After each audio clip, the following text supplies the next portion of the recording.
Okay students, आज हम बात करने जा रहे हैं सेकेंड ईयर चैप्टर नंबर 12। और चैप्टर नंबर 12 के अंदर हम बात करेंगे डायोड की। ठीक है बच्चों,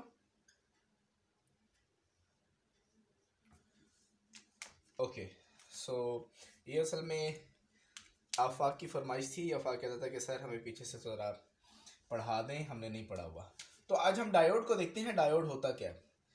अच्छा, डायोड से पहले आपको ये मालूम होना चाहिए कि हमारे पास दो तरह की बेसिकली इम्प्योर फॉर्म के अंदर सेमी कंडक्टर मटेरियल्स होते हैं। ठीक है, एक होता है हमारे पास P type semiconductor material और दूसरा होता है N type semiconductor material. ठीक है, आपको ये तो मालूम है, एक होता है जी पी टाइप और दूसरा होता है N type semiconductor material. अब पी टाइप के अंदर क्या होता है, P type semiconductor material के अंदर कंसंट्रेशंस ऑफ होल ज्यादा होती है। ठीक है, इसके अंदर क्या होता है जी, कंसंट्रेशन ऑफ होल होता है, माइन्यूट से इलेक्ट्रॉन्स भी मौजूद होते हैं। और एन टाइप के अंदर क्या होता है जी, एन टाइप के अंदर कंसंट्रेशन ऑफ इलेक्ट्रॉन्स होते हैं। ठीक है, यानी कि इसके अंदर ज्यादा कंसंट्रेशन किसकी होती है, इलेक्ट्रॉन्स की, और माइन्यूट से होल्स भी मौजूद होते हैं, थर्मली जनरेटेड। ठीक है बेटा, तो अब ये है पी टाइप और ये है एन टाइप। हम क्या करते हैं, हम इन दोनों को जोड़ते हैं। जैसे ही हम इन दोनों को जोड़ेंगे हमारे पास एक नया मटेरियल यहां पे बन जाएगा, एक नया मटेरियल डिजाइन हो जाएगा। कैसे, दरमियान में इधर है जी पी टाइप, इधर है एन टाइप। जब पी टाइप और एन टाइप को हम जोड़ते हैं, ये मिलकर क्या बनाता है, डायोड बनाता है। ठीक है, सो डेफिनेशन क्या बनी, देखें डेफिनेशन बनी, when P type and N type is combined together,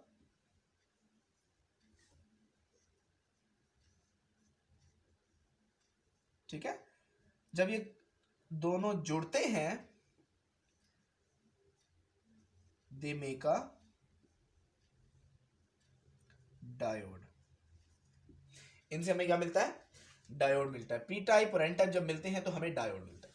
अच्छा, अब डायोड तो मिल गया, अब इसके अंदर कुछ ऑटोमेटिकली कुछ फेनोमेना आकर होते हैं, हम उनको देखते हैं क्या होता है जी।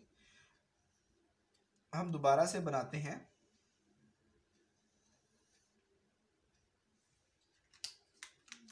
हमने कहा था ये जो पी साइड है इसके अंदर क्या होंगे, होल्स होंगे।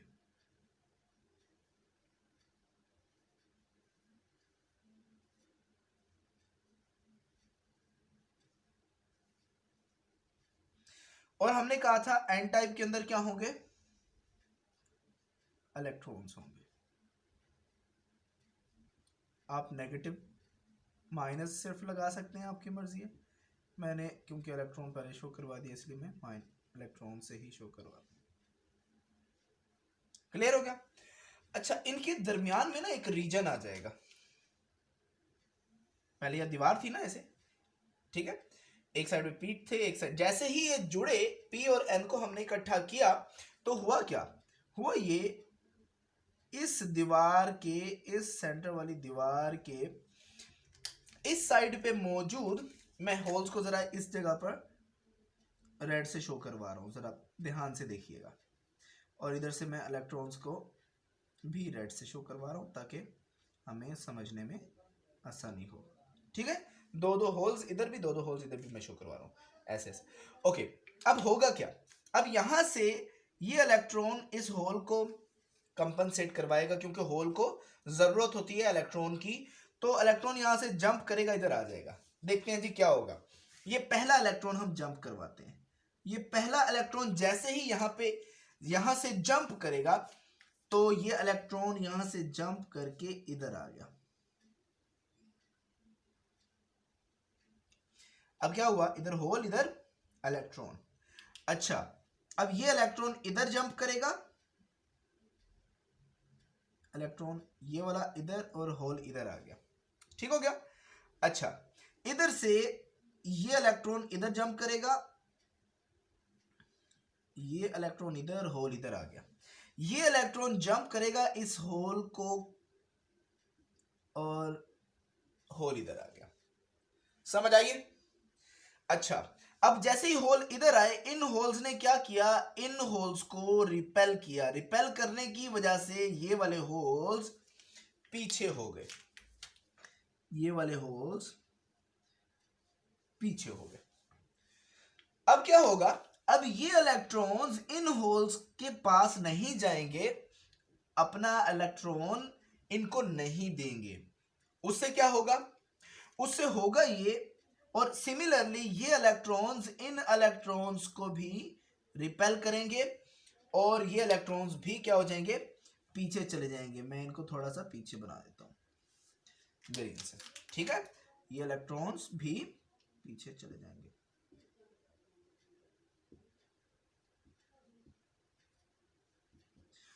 अच्छा, और इसी तरह से ये सारे के सारे इस तरफ होल्स आ जाएंगे और इधर सारे के सारे क्या आ जाएंगे, इलेक्ट्रॉन्स।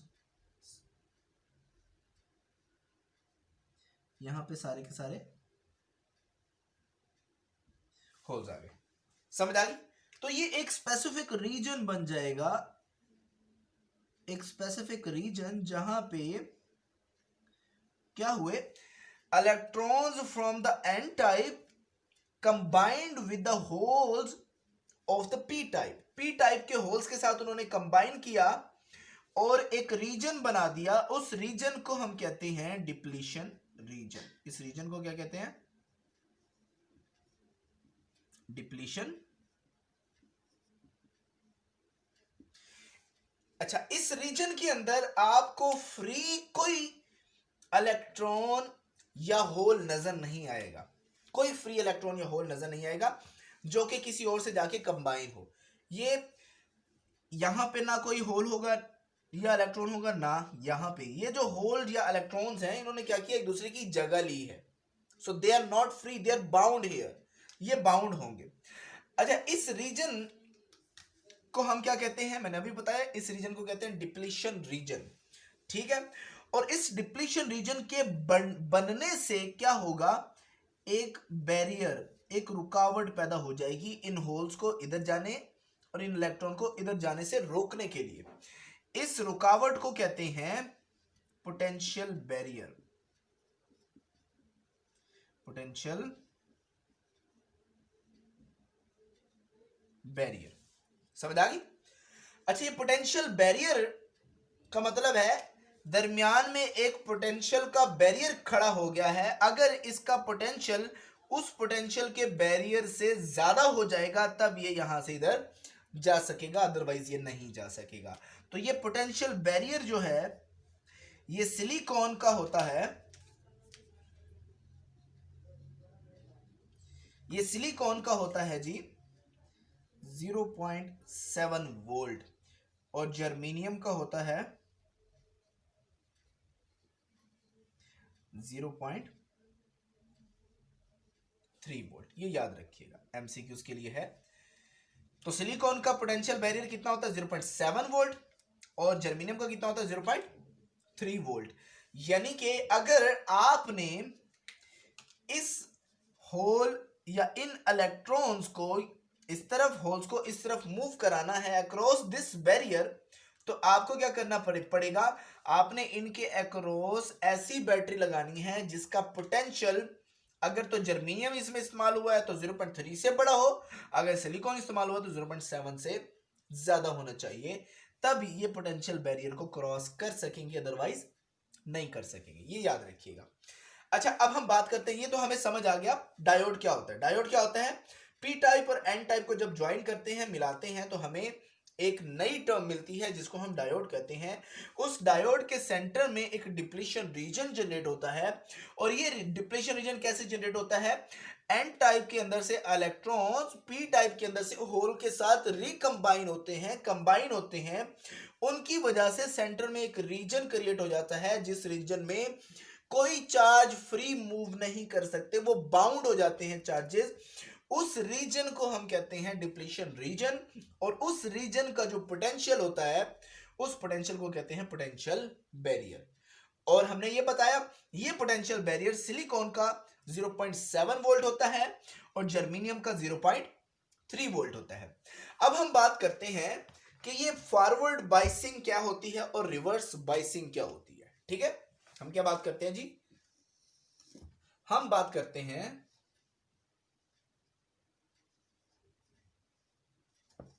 Forward biasing. पहले हम इसी की बात कर लेते हैं, फिर उसके बाद हम रिवर्स बाइसिंग की बात करेंगे। ठीक है, अब फॉरवर्ड बाइसिंग क्या होती है? पहले तो हमें बाइसिंग का पता होना चाहिए, बाइसिंग होती क्या है। बाइसिंग का मतलब ये होता है किसी भी आपके पास जो मटेरियल है, चाहे वो सेमीकंडक्टर मटेरियल है, उस सेमीकंडक्टर मटेरियल को आप कंडक्ट करवाना चाहते हैं, उस प्रोसेस को हम कहते हैं बाइसिंग।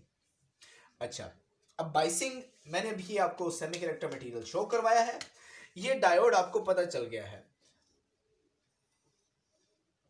आपको डायोड पता चल गया। अब मैं डायोड के कुछ तरीके के बारे में बताऊंगा कि आपको डायोड को पहचानना कैसे, कौन सी साइड पी है और कौन सी एन साइड है। आपको मैंने कहा था ये साइड एन है और ये साइड पी है, मैंने ऐसे कहा था। लेकिन जो आप मार्केट से डायोड लेंगे वो तो ऐसे नहीं लिखा होगा ये पी साइड है ये एन साइड है। एक बात याद रखिएगा, इस साइड जो एन होती है उसे कैथोड साइड कहते हैं, और जो पी साइड होती है उसे एनोड कहते हैं, ये याद रखिएगा। सो हम डायोड में जब बात करते हैं तो कैथोड और एनोड की बात करते हैं, पी और एन की बात नहीं करते, याद रखिएगा। ठीक हो गया? तो अब क्या है, अब मैं अगर कहूंगा जो मार्केट में डायोड मिलता है उसकी इस साइड पे एक वाइट सा बैंड होता है, एक साइड पे क्या होता है, वाइट सा बैंड होता है, और वो बाकी ब्लैक होता है टोटल। ठीक है, तो क्योंकि मैंने ये व्हाइट बनाया हुआ है इसलिए ब्लैक में बैंड बना रहा हूं। ठीक हो गया? जिस साइड पे बैंड बना होगा उस साइड को आप कहेंगे कि ये एन टाइप है, यानी कि कैथोड है, और जो बाकी की साइड है वो क्या हो जाएगी, एनोड। क्लियर है? तो कैथोड कौन सी साइड होती है, जिस साइड पे बैंड होगा, और जो साइड फ्री होगी, खाली होगी, उसे हम क्या कहेंगे, एनोड कहेंगे। अच्छा, अब हम बात करते हैं इसकी फॉरवर्ड बाइसिंग की। फॉरवर्ड बाइसिंग होती कैसे है, याद रखिए।